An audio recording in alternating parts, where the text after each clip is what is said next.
So this program, Realema, started as a very recent initiative. So we're still in the early days, and we still have a lot to learn as we move forward. Our school, Masibambane College, started in 1997 in Orangetown. And it was through the church and St. John's College and the NGO that, and through actually the advice of the late Will Sisulu, that Orange Palm was identified as a critical area to start a school. And we realized, though, that to become a great school, and I think we all know this, you need great teachers. I mean, but essentially, it boils down to the quality of the person in front of the child and the relationship that person is able to establish with children, and then their own knowledge and their own commitment. And we've seen that through the growth of our school, we're going to need more great teachers, and the best way for us to get them is to select them from our school. So with St. John's College, who's a partner school, we looked at starting this collaboration. So we started in 2013, and as I say, it's really to create a pipeline of qualified, competent, well-trained and compassionate primary school teachers. And I think what makes it unique is that we actually started the program in matric already. We thought, let's start with matric students, invite them to become part of our, apply to this program to become teachers. So the first step is really getting to write a letter. We've got a group of about 40 or so matrics, and among them there are children who feel this is something that I would consider as a career.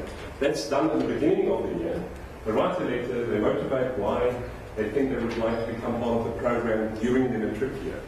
And we select them on the basis of their sincerity. Obviously, we look at the academic record. I think it's quite important. The aspiration, create an aspiration at school level that you need to be academically quite competent. Okay?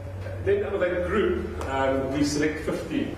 And then we set certain, we give them a little certificate to say, listen, you're part of the program now, and we explain to them what our expectations are for the rest of the year. During the year, they would have to attend quite a few mentorship workshops on Saturdays. They had to go to extra lessons in mathematics and English and life sciences that we offered to them, but the other matrics benefit from that. They're going to have to come spend a week at St. John's College. So then they go out and they realize, look, this is one small, tiny part of the universe.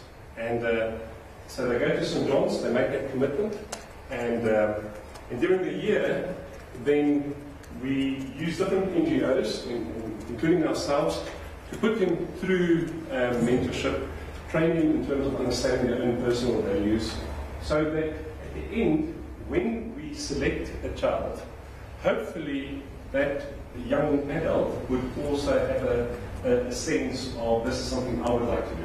So the idea is that even if we only select 4 or 5 of the group of 15, that the other 10 or so that's going to parachute into some other opportunity, and at least we let them with some strength about how they're going to have to cope in the post-secondary environment.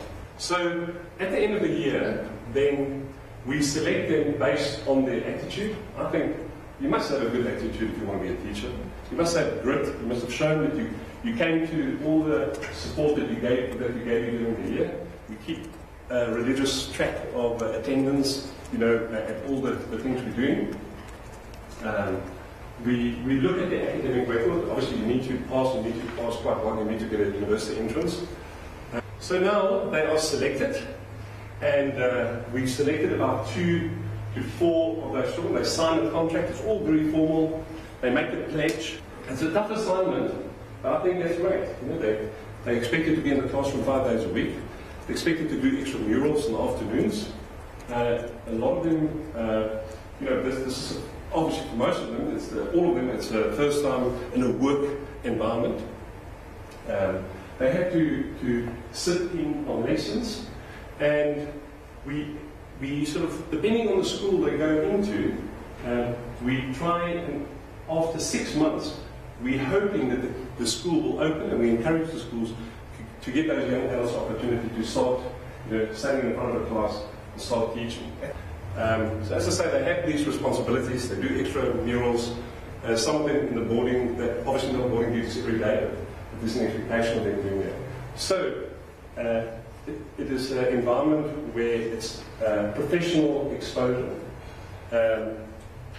There's an opportunity to start teaching. They need to prepare. They see how excellent teachers are preparing and handling the class day in and day out.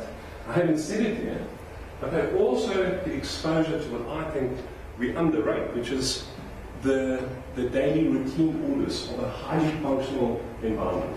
They've seen it at our school, but they're exposed to another one. And some of these schools, obviously, they are some of the top independent schools in the country. I think this is also one of the keystones of this program, is the emphasis that we place on mentorship during the years that the young students have now started. So we have a workplace mentor, normally a person that the headmaster has assigned, or the principal assigned, to be with that person and make sure they understand the ins and outs of being in that institution professionally. An academic mentor, sometimes as I said, it's the same person, but that's someone to make sure, and I would say this is probably the most important person in the COG, is the person to make sure this is a new year, you enjoy this experience, but how's your studies going? Right? Because it's so easy, and so anyone attending this must make sure that the young adults know that is your most important thing. And then another introduction is this idea of what we call a goodwill mentor. It's often not a trained person, but it's normally a mum, that's all, in fact, there's some males as well, that's available to be there and to be the emotional, social support person or bridge for that young student. They must meet with them. They make a commitment, the mentors, that they will be there for those students when they have tough times. And often, as those who've been in these situations know, it gets really tough. We try as much as we can to support the mentors as well, make sure that they do their job. And they, as I say, they make a commitment. So those three, workplace, academic, and goodwill mentor, in whichever form you take it on, if one is thinking about doing something like this, I would say those are three pillars of the success of this program. We also have an internship coordinator. She meets with the intern group. They come from the different schools once a month, and we try and then get them a space like this where they can talk to each other, share their experiences, say what's happening, what's working, what's not working, and how's the study going. It gives you a sense of what they paid. They get a salary. They get boarding. If they're not on boarding, we pay them a little bit extra. And then lessons learned, I think, let me up to that then. So, mentorship, obviously, critical, to keep the children grounded and focused. Ongoing support to help them navigate their way around the normal pitfalls, navigate that. Knowing the students' families is fantastic, because of course, all of them, they still know me as their, the ex-headmaster. I know all their parents very well. And so there's that relationship of respect and trust both ways. So, collaboration with the well-resourced schools expose interns to best practice. And it's not to put the well-resourced school up on a pedestal, but the truth of the matter is, I think we need to sort of get over ourselves as a country and find opportunities where we can learn from each other. And we need to just actually understand what's the priorities for our country and the youth. And if there's an opportunity like this, where there's a well-resourced school run brilliantly, fantastic teachers, let's get these young people in there and expose them to best practice and support them as much as we can.